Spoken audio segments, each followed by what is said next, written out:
the north of the Netherlands lies Dokkum.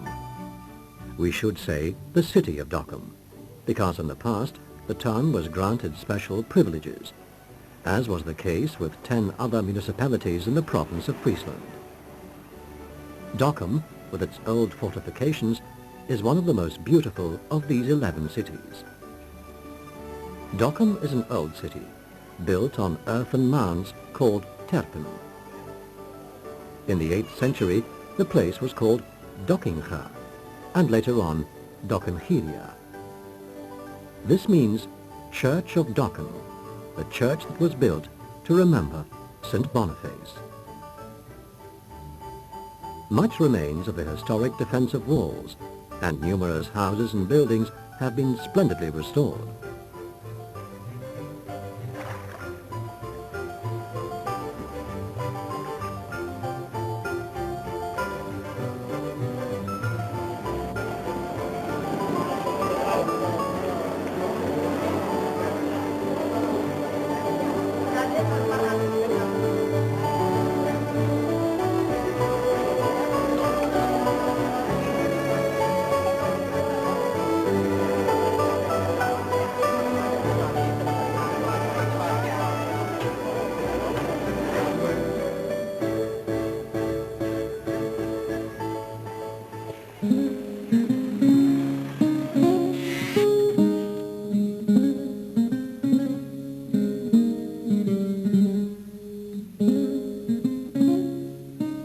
In the late Middle Ages, Dokkum grew into an independent, self-governing city. Murals in the city hall attest to this. The city arms, with 3 stars and a crescent.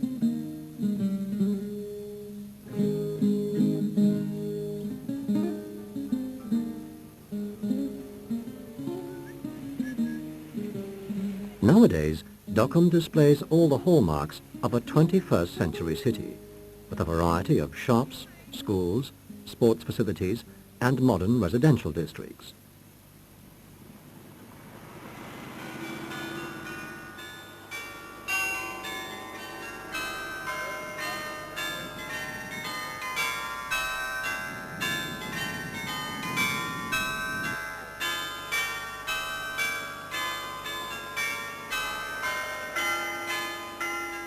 Many historic events have been forgotten or become blurred, even when they were about important things for which many sacrificed themselves.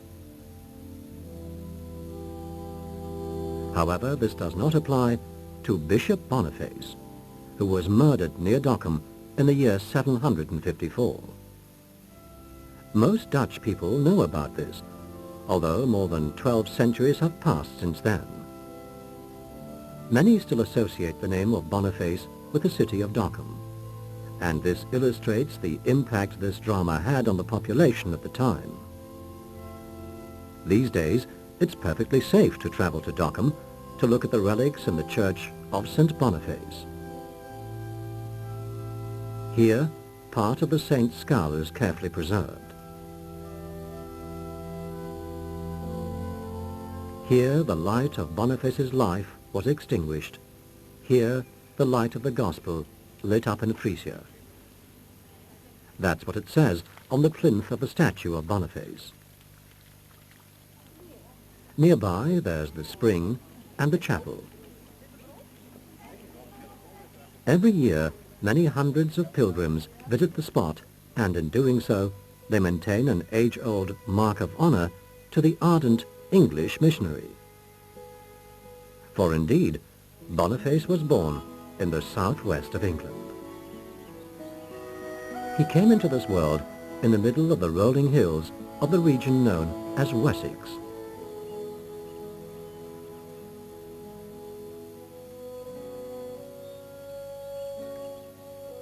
The town of his birth was Crediton in Devon.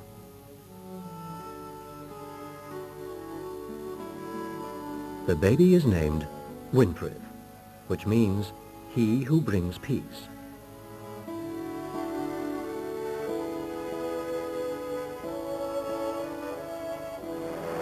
Winfrith spends his first years of his life in Crediton.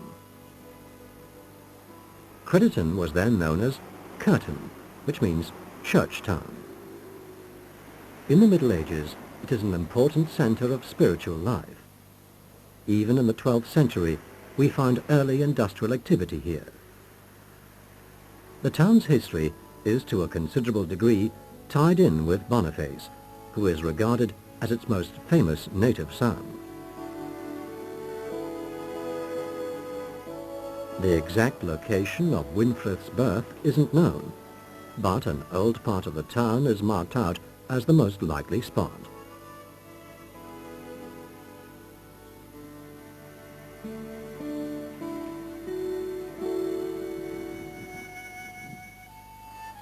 The parish church of the Holy Cross is the oldest building in Crediton. Part of the tower dates from the year 1150. In the 8th century, there must have been a monastery here, probably built under the influence of the work of Boniface. At an early age, Winfrith shows a great interest in religion, and he is very inquisitive. After initial reluctance, at the age of 7, his parents commend him to the monastery of Exeter. It is said that this was at his own instigation. At the time, this was the way to dedicate children to God and ensure their education. For well-to-do parents, this was not unusual at the time. Monasteries were practically the only source of knowledge in a largely illiterate world.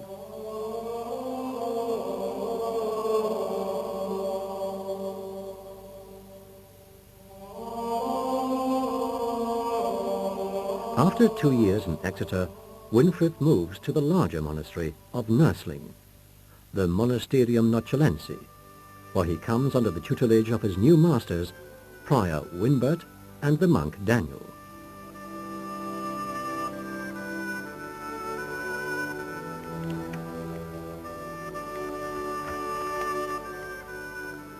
Winfrith reads classical languages and has access to the library of the monastery and its scriptorium.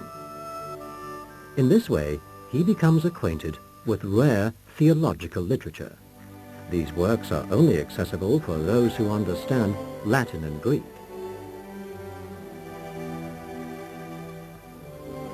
After years of study and a deepening insight, the pupil becomes a teacher. His ideas and writings touch the hearts of many. Winfrith exchanges thoughts with English church leaders, abbots and princes. When he reaches 40, Winfrith gave in to the words received through St. Paul, "Come over and help us." He wrote, "I must leave my mother country, our island of Britannia. I must leave my family, our community of Nursling, and leave your house, Father. Then, as a simple monk, I can bring the gospel and our faith to those people that are waiting for the light, even without knowing it." Now he first travels to Rome and receives the support of Pope Gregory II. The Pope gives him his name of Boniface, he who is predestined for good fortune. Boniface then travels back through Germany and links up with his compatriot Willibrord, who for years has been working as a missionary in the Low Countries. In the following period, thousands are converted to Christianity. At this time, Boniface enlarges the territory of his mission to what is now the north of the Netherlands, and to the German regions of Hesse and Thuringia. Churches are built as well as monasteries, serving as mission stations. These are supported by the new worshippers. Meanwhile, Boniface is consecrated bishop by the Pope, and his authority is increased through the success of his mission. He makes a name for himself as the Apostle of the Germans. Sure of the support of the Frankish ruler Charles Martel, he leads a party of disciples and followers, and is bold enough to axe the holy oak at Geismar. Thor's sacred oak, a heathen symbol which falls into pieces to form the shape of a cross, and the heathens who came flocking in are converted on the spot. At least, that's how the legend has it. In the end, Boniface, now an archbishop, succeeds in changing the whole structure of the church in a large part of Europe. In this he is assisted by many compatriots who work under his leadership. All the while he also maintains contact with the clergy in his native country, and so he is involved in the changes that are taking place in England as well. Boniface founds a monastery in the German city of Fulda. He puts his loyal follower Sturmi in charge of the construction and the running of the institution. It is to become his favorite monastery, where the Cathedral of Fulda now stands.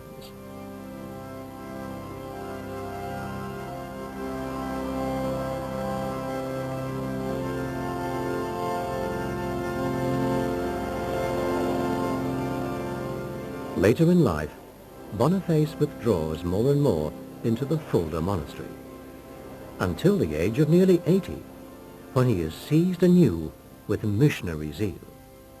Once more, he wants to go to the far heathen north of Friesland to finish off the work he had undertaken earlier. He writes, "Tomorrow I'll be gone. I cannot pronounce this journey for which I have longed so much. Shall I admit to you that I'm feeling young again? Adventure will start again. It will be just like all previous adventures, and maybe even more powerful, if God wants it so."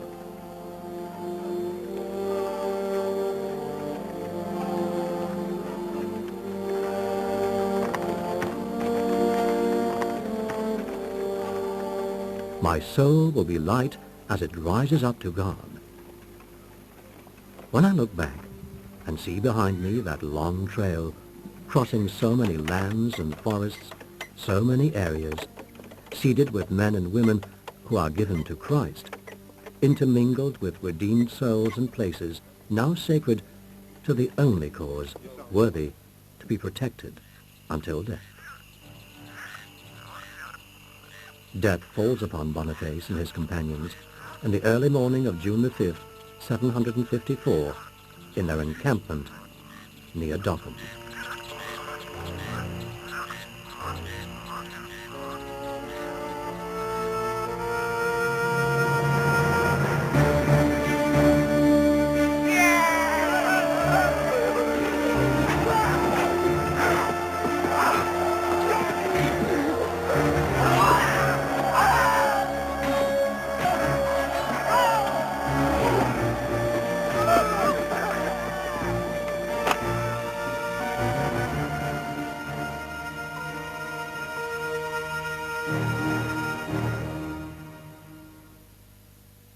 In this way, life on earth ends for one of the most zealous preachers of the gospel, somewhere near Dokkum.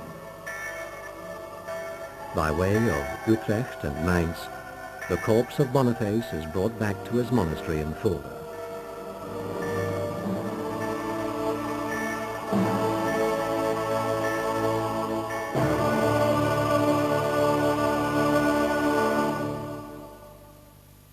In turn, the murderers, who were said to be from the village of Mormorwoude, lose their lives in a retaliatory attack by converted Frisians and Frankish troops.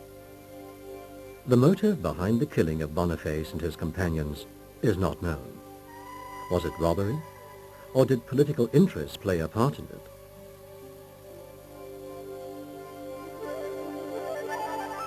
According to tradition, a freshwater spring bursts out spontaneously at the site of the murder. A variety of stories are still told to this day about the exact circumstances of this miracle.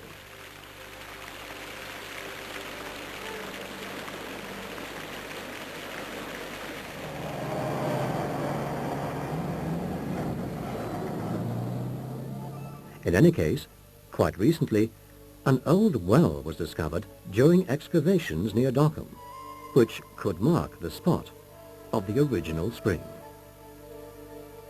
Bronze books in the square called Field of the Martyrs in Dokkum are a memorial for a man of letters. The Ragum Bruder's Codex, the book Boniface held over his head for protection, is now kept in Fulda. In the following centuries, the holy martyr lives on in the minds of a great many people, also because of the relics which are kept in Fulda and other places.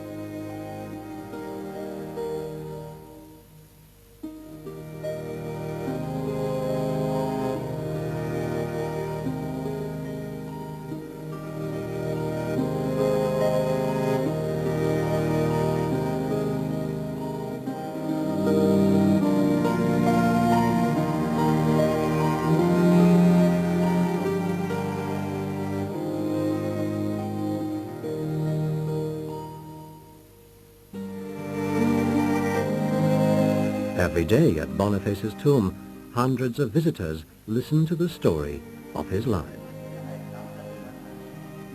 Ein Alabaster-Hochrelief aus den Jahren 1711, 12 und es zeigt die Ermordung so, wie man es damals gewusst hat. Korrekt ist diese Darstellung nicht. Ich will Ihnen auch sagen, warum. Sie sehen, wie ein Friese Bonifatius einen Dolch in den Kopf stößt. Sehen Sie, das ist völlig unmöglich, das geht gar nicht. Der Dolch wurde und ist auch tatsächlich hier an der Schädeldecke abgerutscht, der Dolch ist hier oben ins Genick gegangen. Sie sehen aber, dass Bonifatius ein Buch aus der Hand fällt. The death of the saint has been rendered on canvas by numerous painters.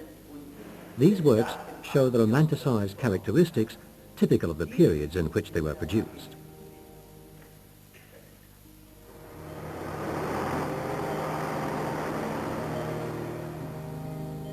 Crediton is more modest in honoring the memory of Winfrith Boniface, but the new Roman Catholic Church is dedicated to him as a national shrine. The story goes that after their atrocious act, the killers of Boniface discovered that all their loaves of bread had changed into stones by way of punishment. One of those stones is still found in Dokkum. Every year, pilgrims come from far and wide to experience anew the spiritual power of Boniface. Schepper van hemel en aarde, waar je ook gaat of staat, de Heer zal je voeden, nu en altijd. Amen. Tot wij juichen met tranen in hun ogen, lieve God, wil kennen eindelijk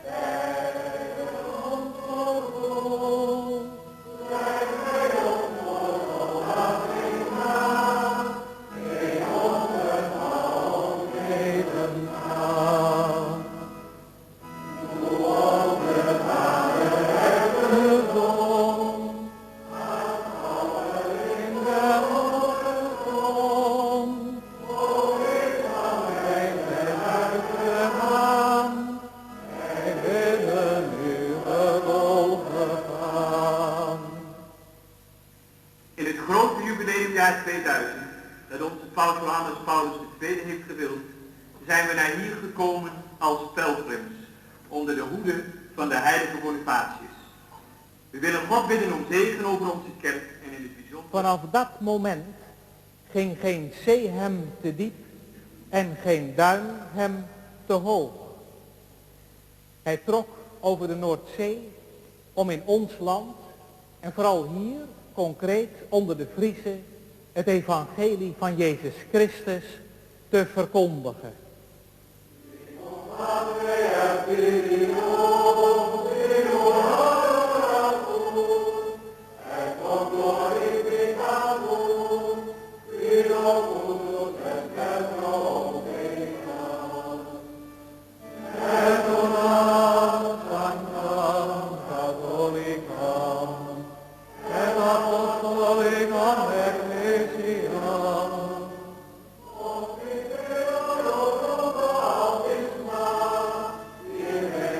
Laat deze viering in ons hart de edelmoedige liefde wekken die de heilige martelaren Bonifatius en zijn gezellen bewogen heeft om alle lichamelijke folteringen te doorstaan door Christus onze Heer.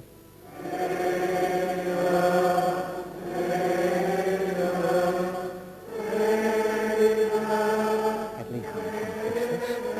In any event, to this day, Boniface lives on.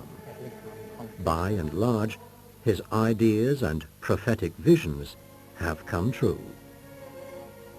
In the year 755, Lullius, the Archbishop of Mainz, who succeeded Boniface, called him the foremost architect of European unity.